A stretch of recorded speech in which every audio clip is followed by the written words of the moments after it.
Mga kamatters, sa video na ito, pag-usapan natin ang 10 nangungunang bansa na may malaking produksyon ng agricultural products sa buong mundo.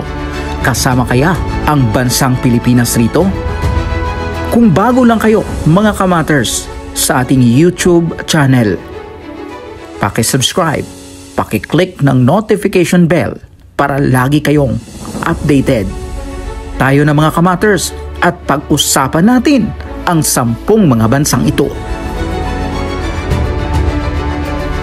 Mga kamatters, ang agrikultura ay isang pangunahing bahagi ng ekonomiya ng mundo, lalo na sa mga umuunlad na bansa.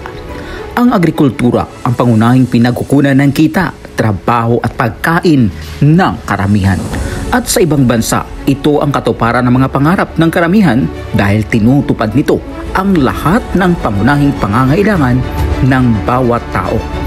Ayon sa ulat ng Food Agriculture Organization na 67% ng lahat ng tao ay umaasa sa agrikultura. Ito ay umabot sa 39.4% ng GDP. 43% ng lahat ng pagluluwas o pag-aangkat ay kinabibilangan ng mga produktong pang-agrikultura.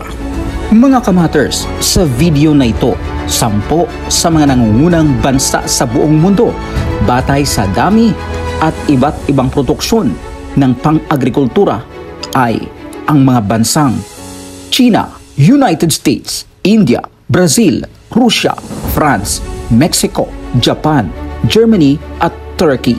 Malaki ang papel na ginagampanan ng mga bansang ito sa pandaigdigang seguridad sa pagkain, kung saan ang ilan tulad ng China at US ay pangunahing producer ng maraming mga kalakal.